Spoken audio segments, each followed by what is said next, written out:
ಸ್ನೇಹಿತರೆ ನಮಸ್ಕಾರ.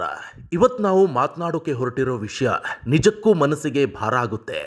ಪ್ರೀತಿ ಅನ್ನೋ ಪದ ಇವತ್ತು ಕೆಲವೊಬ್ಬರಿಂದ ಎಷ್ಟು ಕೆಟ್ಟದಾಗಿ ದುರುಪಯೋಗ ಆಗ್ತಿದೆ ಅನ್ನೋದಕ್ಕೆ ಇದೊಂದು ಉದಾಹರಣೆ. ರಾಮನಗರದಲ್ಲಿ ನಡೆದ ವರ್ಷಿಣಿ ಅನ್ನೋ ಹುಡುಗಿಯ ದುರಂತ ಅಂತ್ಯದ ಕತೆ ಇದು. ಕೇಳಿದರೆ ಮೈ ಜುಮ್ ಅನ್ನೋ ಹಾಗಿದೆ. ವರ್ಷಿಣಿ ಕೇವಲ 22 ವರ್ಷದ ಹುಡುಗಿ. ಮೈಸೂರಿನಲ್ಲಿ MSc ಓದ್ತಾ ಇದ್ಲು. ಒಳ್ಳೆ ಭವಿಷ್ಯ ಕಣ್ಣ ಮುಂದೆ ಇತ್ತು. ಆದರೆ ಅವಳ ಜೀವನದಲ್ಲಿ ಬಂದ ಒಬ್ಬ ವ್ಯಕ್ತಿ, ಅವನ ಹೆಸರು ಅಭಿ ದೇವರದೊಡ್ಡಿ. ಇವನು ತುಮಕೂರು ಮೂಲದವನು. ಈ ಅಭಿ ವರ್ಷಿಣಿಗೆ ನಾನು ನಿನ್ನನ್ನು ಪ್ರೀತಿ ಮಾಡ್ತೀನಿ, ಮದುವೆ ಆಗ್ತೀನಿ ಅಂತ ದೊಡ್ಡ ನಾಟಕ ಆಡಿದ್ದಾನೆ. ಶುರುವಲ್ಲಿ ಎಲ್ಲ ಚೆನ್ನಾಗಿಯೇ ಇತ್ತು. ವರ್ಷಿಣಿ ಅವನನ್ನು ನಂಬಿ ಹೋದ್ಲು. ಹೇಗೆ ನಂಬಬಾರದು ಹೇಳಿ?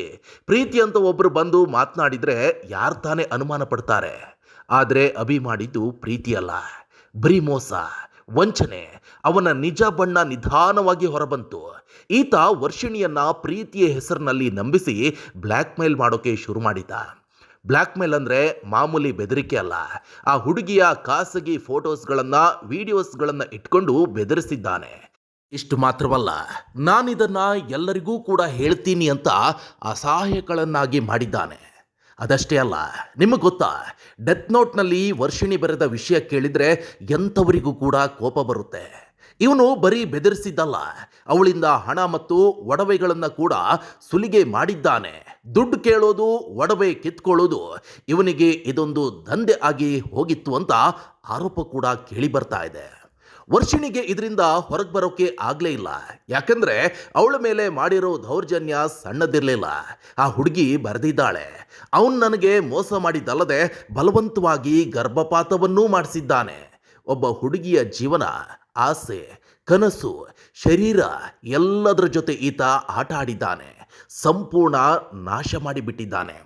ಕಡೆಗೆ ವರ್ಷಿಣಿಗೆ ಬೇರೆ ದಾರಿನೇ ಕಾಣಿಸ್ಲಿಲ್ಲ. ಆ ನಂಬಿಕೆ ದ್ರೋಹದ ನೋವು, ಬ್ಲ್ಯಾಕ್ ಮೇಲ್ನ ಭಯ, ಸಮಾಜದಲ್ಲಿ ಆಗಬಹುದಾದ ಅವಮಾನ ಎಲ್ಲವೂ ಸೇರಿ ಆ MSc ಓದ್ತಾ ಇರುವಂಥ ವಿದ್ಯಾರ್ಥಿನಿ ರಾಮನಗರದ ವಿಭೂತಿ ಕೆರೆಯಲ್ಲಿ ಪ್ರಾಣ ಕಳೆದುಕೊಂಡ್ಲು. ವರ್ಷಿಣಿ ಸಾಯೋ ಮೊದಲು ಒಂದು ಡೆತ್ ನೋಟನ್ನು ಬರೆದಿಟ್ಟಿದ್ದಾಳೆ. ಅದರಲ್ಲಿ ಸ್ಪಷ್ಟವಾಗಿ ಹೇಳಿದ್ದಾಳೆ, ನನ್ನ ಸಾವಿಗೆ ಅಭಿ ದೇವರದೊಡ್ಡಿ ಕಾರಣ. ಮತ್ತು ಆ ನೋಟ್ನಲ್ಲಿ ಅವಳು ತನ್ನ ಅಮ್ಮನನ್ನು ಕೂಡ ಕ್ಷಮೆ ಕೇಳಿದ್ದಾಳೆ. ಆದರೆ ಎಲ್ಲದಕ್ಕಿಂತ ಮುಖ್ಯವಾಗಿ ಅವಳು ಇಡೀ ಸಮಾಜಕ್ಕೆ ಒಂದು ಮನವಿಯನ್ನ ಮಾಡಿಕೊಂಡಿದ್ದಾಳೆ, ಇಂಥವರನ್ನ ನಂಬಿ ಯಾರೂ ಕೂಡ ನಿಮ್ಮ ಜೀವನವನ್ನು ಹಾಳು ಮಾಡಿಕೊಳ್ಬೇಡಿ ಅಂತ.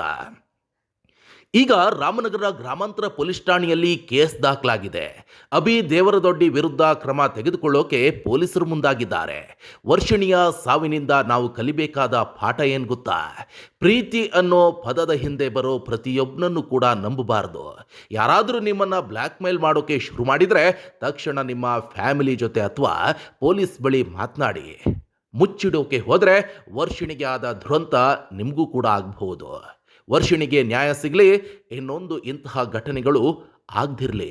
ನಮಸ್ಕಾರ ವೀಕ್ಷಕರೇ, ನಿಮ್ಮ ಅಭಿಪ್ರಾಯ ಅನಿಸಿಕೆಗಳನ್ನು ಕಮೆಂಟ್ ಬಾಕ್ಸ್ನಲ್ಲಿ ಮೆನ್ಷನ್ ಮಾಡೋದ್ರ ಜೊತೆಗೆ ನಮ್ಮ ಫೇಸ್ಬುಕ್ನಲ್ಲಿ ಫಾಲೋ ಆಗಿ, ಯೂಟ್ಯೂಬ್ನಲ್ಲಿ ಸಬ್ಸ್ಕ್ರೈಬ್ ಆಗಿ. ಧನ್ಯವಾದ.